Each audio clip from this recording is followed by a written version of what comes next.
નમસ્કાર મિત્રો, વિડીયોમાં ફરી વખત તમારું સ્વાગત છે।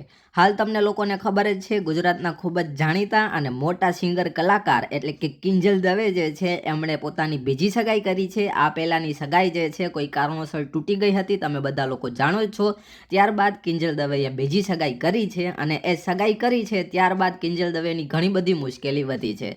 હવે જે છે એમની મુશ્કેલી એ રીતે વધી છે કે કિંજલ દવે પોતે બ્રાહ્મણ સમાજના છે અને બ્રાહ્મણ સમાજની દીકરી હોવા છતાં તેમણે વાણિયા સમાજમાં સગાઈ કરી છે અને આ બાબતને લઈ અને બ્રાહ્મણ સમાજના અમુક લોકોએ કાંકરેજના સિહોરી ખાતે સમાજની બેઠક હતી, તેમાં નિર્ણય લેવાયો હતો કે કિંજલ દવે અને એમના પરિવાર જે છે એને સમાજમાંથી બહાર કાઢવામાં આવે છે, તેમનો બહિષ્કાર કરવામાં આવે છે।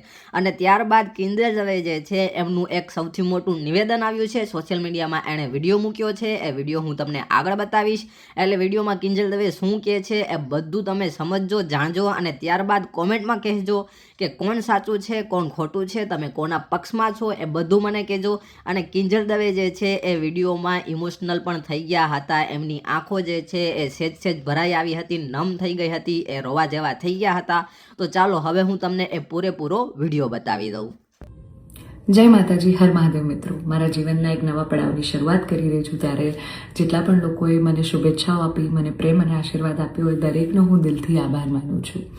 રહી વાત કે મારા સગપણને લઈને છેલ્લા ઘણા સમયથી મીડિયામાં અનેક તર્ક વિતર્ક, અનેક ચર્ચાઓ ચાલી રહી છે, જેને લઈને હું અત્યાર સુધી મૌન હતી, કારણ કે વાત મારા સુધી સીમિત હતી। પણ વાત જ્યારે હવે મારા પરિવાર પર છે, મારા પિતા પર છે, ત્યારે એક દીકરી તરીકે હવે મારાથી સહન નથી થતું અને મને લાગ્યું કે હવે આજે મારે બોલવું પડશે।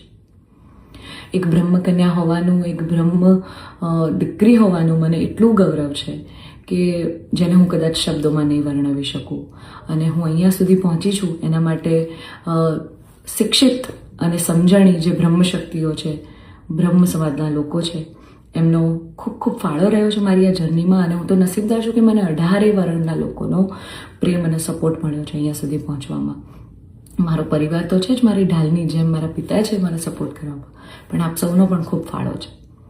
પરંતુ કહેવાતા સભ્ય અને મોડર્ન સમાજમાં જ્યારે અમુક 2-4 અસામાજિક તત્વો છે જે લોકો અત્યારે પણ દીકરીઓ માટેના રૂલ્સ અને રેગ્યુલેશન નક્કી કરશે કે દીકરીઓનું લિમિટ ક્યાં સુધી હોવી જોઈએ, દીકરીઓને ફ્લાય કરવા માટે પાંખો મળી છે, એને વીંજવાની અને એને કાપવાની વાતો છે। આ બધી દીકરીઓ અત્યારે તેજસ જેવી પ્લેનો ઉડાઈ રહી છે, યુદ્ધ કરી રહી છે, રણ મેદાનમાં છે, સંસદમાં છે, વિજ્ઞાન અને ટેકનોલોજીમાં છે। હમણાં ઓપરેશન સિંદૂર જે થયું એમાં 2 દીકરીઓએ લીડ લઈને આપણને પૂરા દેશને ગૌરવ અપાવ્યું હતું।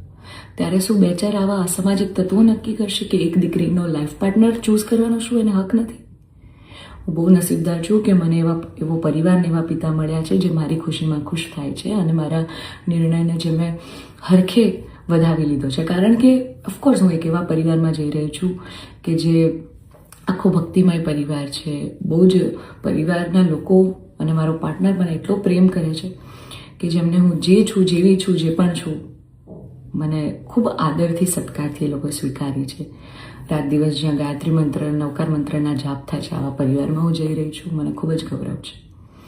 એટલે હું તમામ બ્રહ્મશક્તિઓ, સમજણી અને શિક્ષિત જે લોકો છો, બાકીના લોકોના મગજમાં નહીં ઉતરે કદાચ આ વાત, પણ જે લોકો શિક્ષિત છે, સમજુ છે, એ લોકોને હું નમ્ર વિનંતી કરું છું કે આવા 2-4 જે અસામાજિક તત્વો છે ને કે જે દીકરીઓની પાંખોને કાપવાની વાતો કરી રહ્યા છે, પ્લીઝ એને સમાજમાંથી દૂર કરો, નકર આપણો સમાજ ક્યાંયનો નહીં રહે। તમે દીકરીઓનું સારું જ કરવા માંગતા હોય ને તો દીકરીઓના શિક્ષણ માટે વાત કરો, નાની નાની દીકરીઓ પર જે બળાત્કાર થઈ રહ્યા છે એના માટે વાત કરો, દીકરીઓની પ્રતિભાને આગળ લાવવાની વાત કરો। ચલો આ બધી પ્રતિભાને બધી તો મોડર્ન વસ્તુ થઈ ગઈ, હજી જૂના 18મી 17મી સદીના કુરિવાજો આપણા સમાજમાં ચાલ્યા આવે છે। હજી કેટલા બાળ લગ્ન થાય છે આપણને બધાને ખબર છે, સાટા પ્રથા ચાલુ છે જેની પીડિત હું પણ છું, તમને બધાને ખબર છે। દીકરીઓના પૈસા લેવામાં આવે છે, અલા દીકરીઓને તમે ઘૂંઘટામાં રાખો છો અને તમે એમ કહો છો કે અમે દીકરીઓનું સારું કહેવા માંગીએ છીએ। એક બાજુ દીકરીઓ તેજસ જેવી ફ્લાઇટો ઉડાઈ રહી છે, આર્મીમાં છે, નેવીમાં છે, અને એક બાજુ દીકરીઓ ઘૂંઘટામાં છે। એના પરથી જ ખબર પડી જાય છે કે ક્યાં કેટલો વિકાસ છે। હું દરેક બ્રહ્મ શક્તિઓને, બ્રહ્મ આગેવાનોને નિવેદન કરું છું, આજીજી કરું છું કે આવા અસામાજિક તત્વોને સમાજમાંથી હટાવો, જેટલા પણ લોકો હવે મારા પરિવાર વિરુદ્ધ કાંઈ પણ પોસ્ટિંગ કરશે, કમેન્ટ કરશે, એમના વિરુદ્ધ હું કાયદેસરના પગલાં લઈશ. કારણ કે એક દીકરી તરીકે, બ્રહ્મકન્યા તરીકે, જ્ઞાતિના નીતિ નિયમો પ્રમાણે જ્યારે હું ચાલતી હતી ત્યારે નાતના જ કોઈક લોકોએ મારા પરિવાર પર ચીટ કર્યું, અમને અંધારામાં રાખ્યા. એક દીકરી એક સગપણમાં હોય અને તો પણ બીજી સમાજમાં ક્યાંક લગ્ન કરી લે, તમને 2-2 વર્ષ સુધી છુપાવે, તમને ક્યાંય નહીં. તો જ્યારે આ આફત આવી ત્યારે મેં નક્કી કર્યું કે ભાઈ હું આ રિલેશનમાં નહીં રહું. મેં મારા પરિવાર માટે સ્ટેન્ડ લીધું. અને કોઈ છોકરાને શું, જ્યારે પરિવાર માટે અને મારા પિતા પર જ્યારે વાત આવશે ને ત્યારે હું ભગવાનને પણ છોડવાની તાકાત ધરાવું છું. એ દીકરી છું હું. બરાબર છે? એટલે આપ સૌને નમ્ર વિનંતી છે કે જેમ દેશની દરેક દીકરીઓ પોતાના જીવનની શરૂઆત કરે છે એમ મેં પણ એક શરૂઆત કરી છે. આને પહેલાં તો કોઈ વિશેષ મોટો મુદ્દો બનાવવાની જરૂર નથી. અને આવા જે અસામાજિક તત્વો છે કે આમ કરશું, નાત બાર કરશું, અરે ભાઈ તમને 5,000માં કોઈ પગાર પર નોકરી રાખવા તૈયાર નથી. તમે તમારા ઘરનું અને તમારું સંભાળો પહેલાં તો.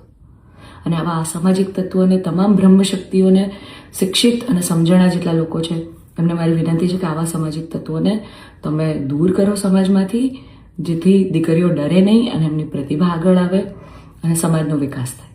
જય માતાજી, હર માતા.